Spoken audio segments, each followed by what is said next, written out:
kerajaan yang patut dibentuk pada 19 bulan mesti kerajaan Perikatan Nasional. Bukan soal saya nak jadi Perdana Menteri. Kalau jadi, jadilah. Kun fayakun. Tapi persoalan penting mesti ada kepimpinan yang prihatin, yang bersih. Itu dia ujung tu. Bersih daripada segala bentuk salah guna kuasa, penyelewengan, rasuah yang kita tahu berlaku dalam negara kita yang bernilai berbilion-bilion ringgit, sehingga Malaysia dilabelkan antara negara yang paling besar rasuahnya berlaku dalam negara kita. Stabil, tidak goncang dan goyang macam mana kita lihat sekarang ni. Dan kestabilan itu boleh wujud kiranya rakyat memberikan sokongan besar kepada Perikatan Nasional. Boleh? Soal yang penting sekali apa dia yang ditawarkan oleh Perikatan Nasional. Siapa dah baca ni? Ini manifesto. Siapa dah baca? Itu dia. Macam ramai orang pesegudang belum baca. Tapi saudara nak sokong mana-mana parti untuk membentuk kerajaan, saudara kena baca apa kerajaan ini ataupun parti yang membentuk kerajaan nak buat. It is not just about forming the government. That's not difficult. Lepas saja 19 bulan cukup bilangan bentuk kerajaan. But then most important, what is it that you want to do for the next 5 years? Understand? Orang Pasir Gudang semua speaking kan? Orang Johor pun speaking kan? Tapi ada Perdana Menteri kita sekarang tak apa pandai speaking. Tak apalah dia. Kita tak nak mengendah-rendahkan dia. Penting kita tahu tawaran Parti Perikatan Nasional supaya saudara tahu apa yang kita nak laksanakan. Dan ini bukan mainan. It is not about just saying something, not doing anything about it. It is about doing something for the people. Untuk rakyat, apa kita nak buat? Ini baca ni, buku kitab tebal ni, Batu Biru. Ada dalam kita punya website, boleh download dan baca malam ni. Jangan tidur sampai subuh. Pasal apa yang kita nak tahu, apa yang penting. Macam contoh, kebetulan ni tidak ada dalam ni. Tapi saya nak beritahu. Pertama, ada permohonan untuk kita keluarkan KWSP bersasar.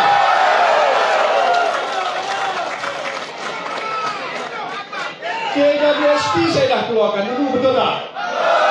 I Sinar, I Lestari, I Citra, I semua sekali. Dah keluar dah banyak dah. I love you. Nak keluar secara bersasar, mana bila dah besok menang je, hari besok kita ada mesyuarat jemaah menteri. Pertama yang kita kata, ingat pilihan raya kita dah janji, kita kena buat ini. Katalah saya jadi Perdana Menteri kan, saya suruh siapa? Saya suruh Menteri Kewangan.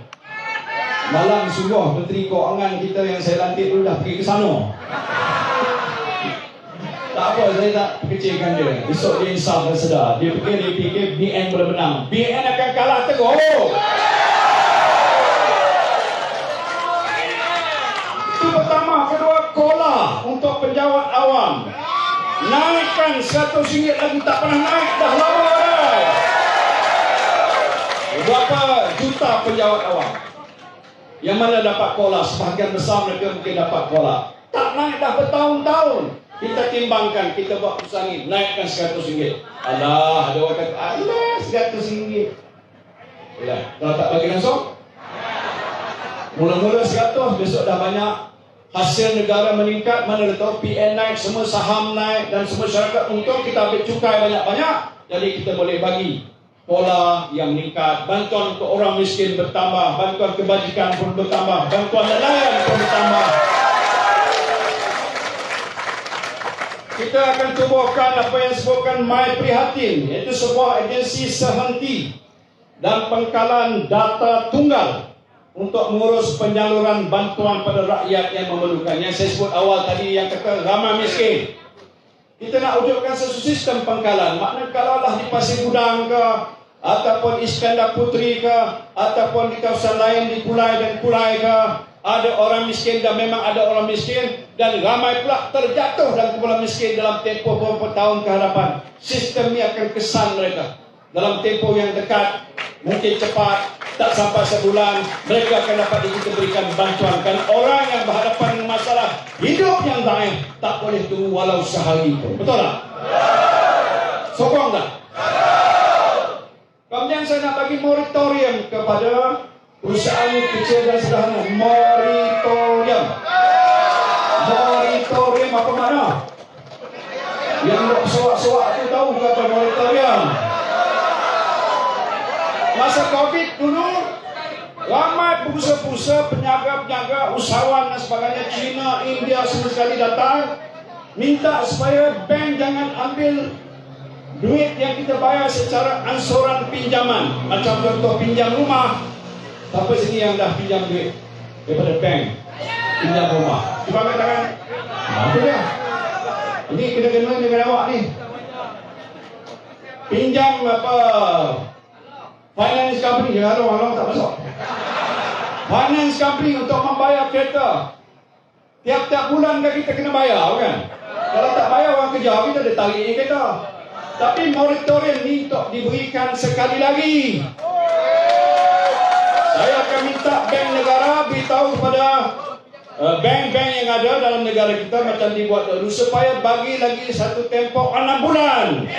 Jangan ada tuntutan bayaran dalam tempoh 6 bulan untuk membolehkan peniaga saudara terasa lebih, orang kata, terbela, dan juga tak perlu nak bayar supaya pusingan peniaga lebih baik, cash flow lebih baik. Itu tujuannya sebenarnya itu tujuan. Saya janji dan saya kata ini antara perkara langkah pertama yang kita akan buat dalam jemaah menteri nanti, supaya moratorium hendaklah diberikan pada seorang sesiapa saja termasuk syarikat yang menghadapi pinjaman-pinjaman tertentu. Boleh tak?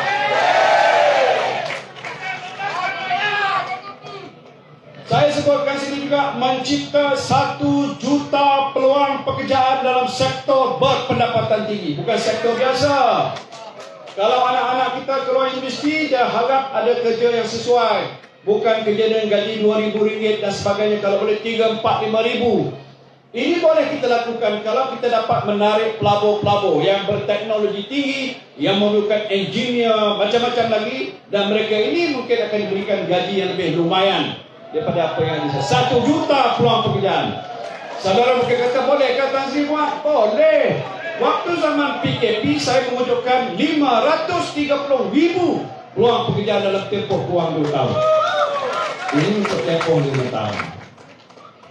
Masalah kesihatan rakyat. Siapa yang ada di sini sihat, tak pernah sakit? Sehat sepanjang, tak pernah sakit? Alhamdulillah.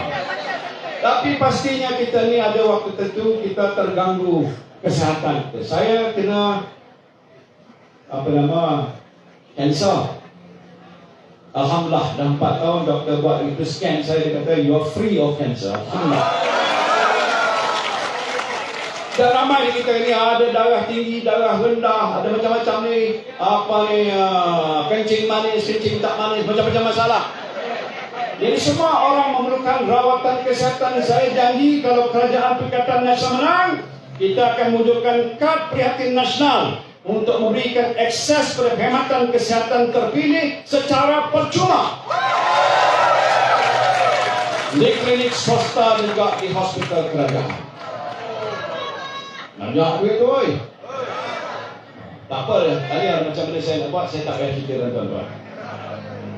Kemudian kita tahu juga masalah susah sekali pasal antara kos yang ditanggung oleh rakyat adalah pengangkutan, logistik. Nak bergerak sana kemari kena bayar, sama ada Grab ke bukan Grab ke, tersiri ke, bas dan sebagainya. Sini saya sebutkan penyediakan perkhidmatan bas sekolah dan pusat penjagaan kanak-kanak percuma bagi kumpulan miskin dan miskin tegar. Berapa ramai miskin? Berapa persen? Kalau dia ada anak pergi ke sekolah, kita sediakan bas. Jadi kurang belanja mak bapak. Atau sediakan pusat penjagaan kanak-kanak kerana mak dia bekerja. Boleh diletakkan sendiri. Kerajaan akan bina dan swasta juga akan kita jemput untuk membina. Ini baru bukan 5. Tak apa, saya tidak ambil panjang. Saya baca je. Ini tawaran untuk belia. Siapa belia di sini angkat tangan? Belia di sini. Belia nak sokong siapa? Nak sokong Perikatan Nasional. Jangan salah-salah sokong. Nyaya kita dibuatnya. Untuk keluarga muda, menawarkan skim perumahan mikro belia mampu sewa di bandar-bandar utama, termasuklah di Johor Bahru. Kalau ada anak kita yang dah bekerja, masih lagi bujang, dia nak sewa, kosnya tinggi, boleh jadi sampai 1,000, 2,000 ringgit sebulan, gajinya 2,500, macam mana nak sewa? Dia hanya perlukan satu bilik. Kalau satu bilik itu dia bayar 200-300, mungkin boleh menyelamatkan dia dan dia tidak ditanggung beban hutang dan sebagainya. Ini tawaran kita. Kita adakan perumahan mikro belia mampu sewa di bandar. Sewa dulu. Besok dah ada pendapatan tinggi macam saya juga, barulah kita mencari rumah dan kita beli selepas itu. Allowance pelajar yang menjalani latihan amali praktikal di sektor awam dinaikkan pada RM1,200 sebulan. Mengurangkan bayaran balik pinjaman PT-PTN. Siapa di sini ada pinjam PT-PTN yang tak bayar lagi? Saya bagi diskaun 25% kepada siswazah yang lulus, orang kata second honors degree yang kedua. Itu dia syarat. Memberi insentif khas bernilai RM1,000 kepada pekerja sektor ekonomi gig ekonomi yang melanjutkan pengajian dalam kursus terpilih di institusi pengajian tinggi yang diiktiraf. Tawaran untuk wanita. Tanpa wanita, siapalah kita lelaki? Ya. Sebab itu saya tak lepas soal wanita. Saya pun teringat misi saya kat rumah ni sekarang ni. Iaitu untuk mengembangkan apa yang kita sebut Dana Nita Wanita Bangkit Berniaga. Iaitu kita akan membantu usahawan-usahawan wanita yang baru dan menjadikan pinjaman tanpa faedah sehingga RM20,000 seorang.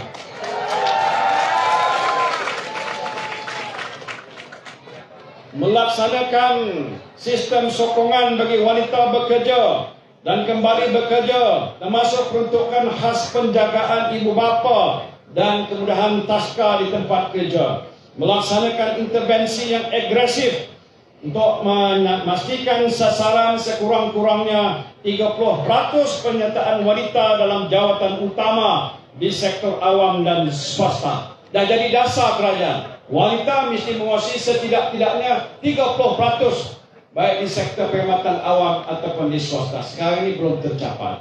We will strive harder so that the women will have a place dalam tempat kerja atau workplace dalam tempoh 5 tahun ke hadapan.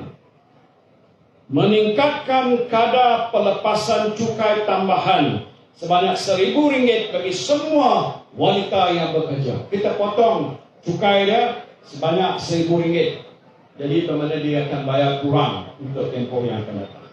Untuk warga mas, siapa warga mas di sini? Warga mas.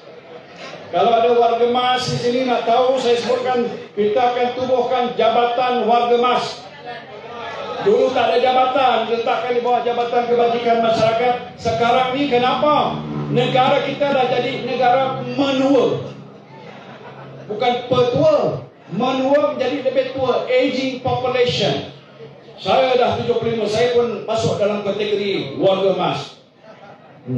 Saya masih masuk dalam tergolong kalau umur 60 tahun ke atas. I am 75, tapi look like 55 kan?